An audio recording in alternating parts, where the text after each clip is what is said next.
What's happening, folks? Back with another reaction, back with some more Siouxsie and the Banshees. And we're returning for another B-side from the era of A Kiss in the Dreamhouse, 1982. Thank you as always to Nikola and to Mark and others who've been commenting along the way, Kyle as well. And we're going to listen to a tune that translates to, at least according to Google Translate, He is Born the Divine Child.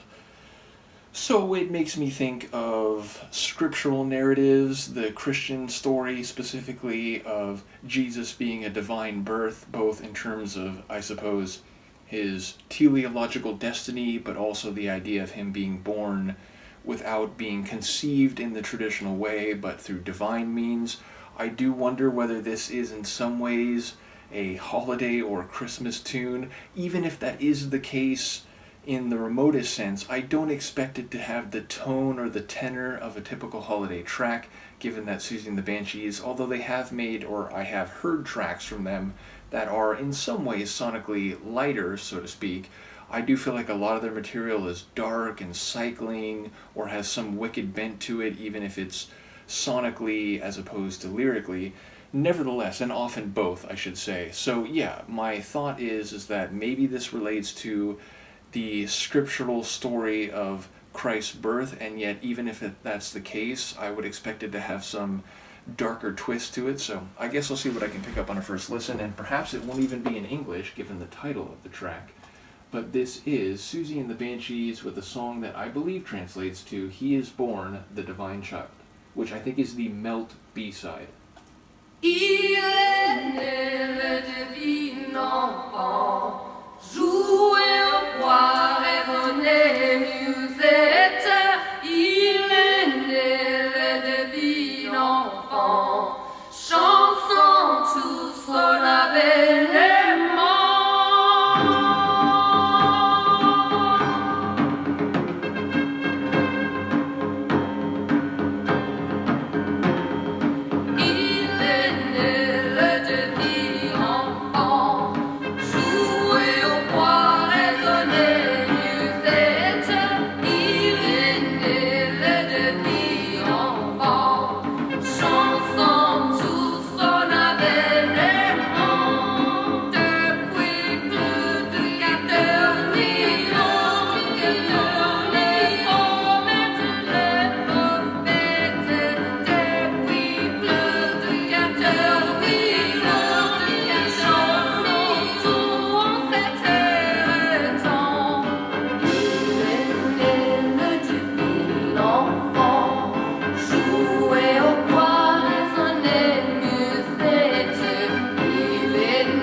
Wow.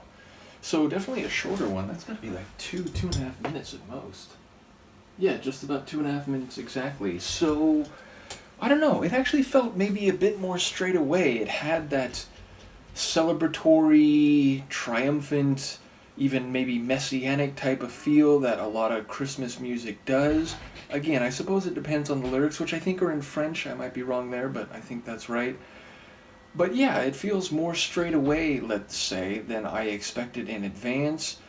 I do wonder whether the lyrics are as, what's the right word, traditional as maybe the title sounds, meaning I suppose it depends on what else is in there. I did hear the title phrase, but Yeah, so I suppose it's a bit surprising because it feels maybe more direct and less, twisted or wicked or surprising.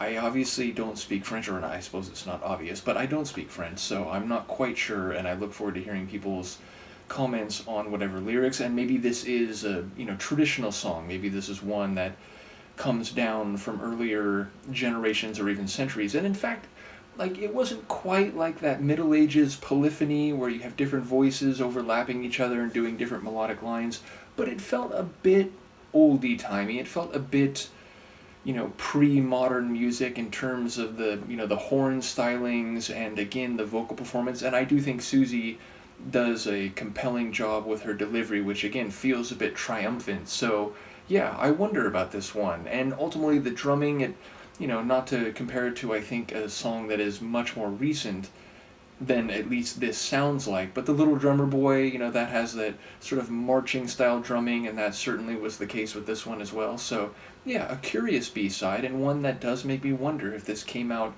during the holiday season. So I look forward to hearing people comment, looking forward to the rest of the B-sides. I do think Nikola said after we get through these B-sides, the next part of this journey will be a Creatures album again. Do let me know if I'm misremembering that. But yeah, looking forward to the larger journey with Siouxsie. So let me know what you think. I will see you next time. Peace.